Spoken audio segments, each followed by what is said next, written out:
नमस्कार दोस्तों, मधुर कथाएं चैनल पर एक बार फिर से आपका हार्दिक अभिनंदन है।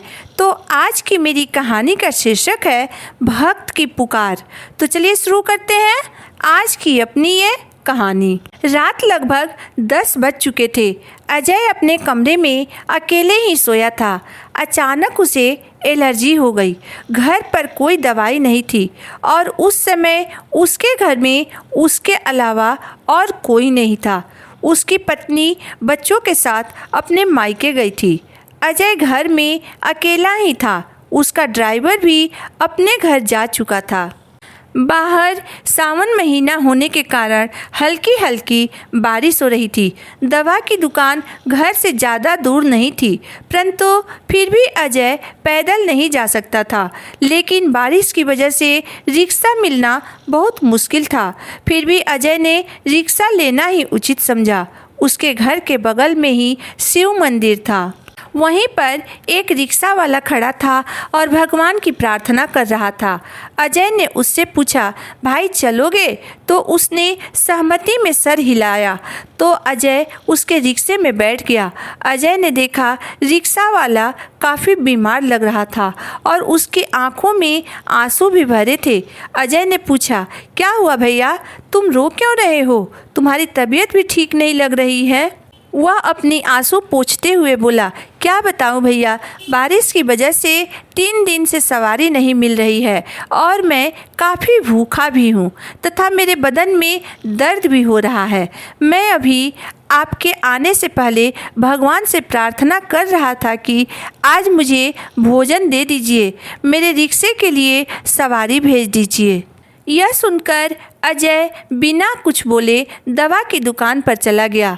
वहाँ खड़े खड़े सोचने लगा कि कहीं भगवान ने मुझे इस रिक्शे वाले की मदद के लिए तो नहीं भेजा है, क्योंकि यदि यही एलर्जी आधे घंटे पहले होती तो मैं ड्राइवर से दवा मंगा लेता। रात को बाहर निकलने की मुझे कोई भी ज़रूरत नहीं थी और अगर बारिश नहीं होती तो मैं इसके रिक्शे में भी नहीं बैठता। मन ही मन अजय ने भगवान को याद किया और भगवान से पूछा, भगवान क्या आपने मुझे इस वक्त इस रिक्शे वाले की मदद के लिए भेजा है? उसे लगा कि उसके अंतरात्मा से हाँ की आवाज़ आ रही है।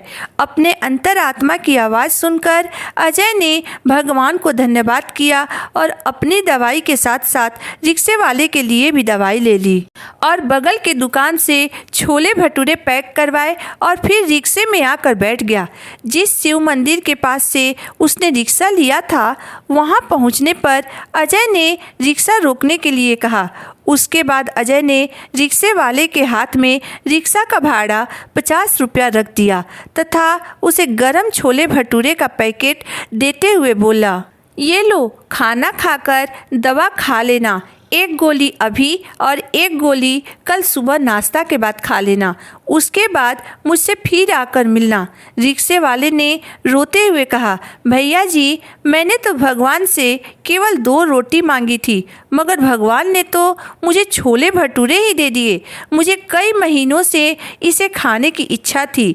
आज भगवान ने मेरी प्रार्थना सुन ली और जो मंदिर के पास उसका भक्त रहता था उसको मेरी मदद के लिए भेज दिया।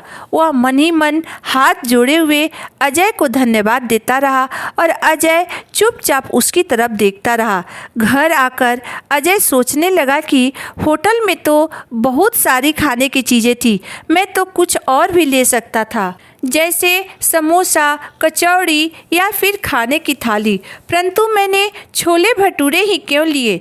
जरूर इसमें भी भगवान की ही कुछ इशारा थी। क्या सच में भगवान ने मुझे रात को अपने भक्त की मदद करने के लिए ही भेजा था? क्या भगवान ने अपने भक्त की पुकार सुनकर उनकी सहायता करने के लिए मुझे भेजा था? यह सोचते सोचते कब उसकी आंखें लग गई उसे पता ही नहीं चला। दोस्तों, भक्त और भगवान का रिश्ता ऐसा ही होता है। भगवान कभी भी अपने भक्तों को दुखी नहीं देख सकते हैं। अपने भक्तों की पुकार सुनकर वह किसी न किसी को अपने भक्तों की सहायता करने के लिए भेज ही देते हैं। दोस्तों, हम अगर अचानक किसी की मदद करने सही वक्त पर पहुंच जाते हैं तो इसका मतलब उस व्यक्ति की प्रार्थना भगवान ने सुन ली और हमें अपना देवदूत बनाकर उसकी सहायता करने के लिए भेज दिया। तो कैसी लगी मेरी आज की कहानी, आप मुझे ज़रूर बताइएगा।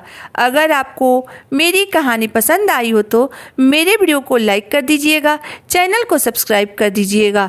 तो फिर मिलते हैं एक नई वीडियो, एक नई कहानी के साथ। तब तक के लिए धन्यवाद।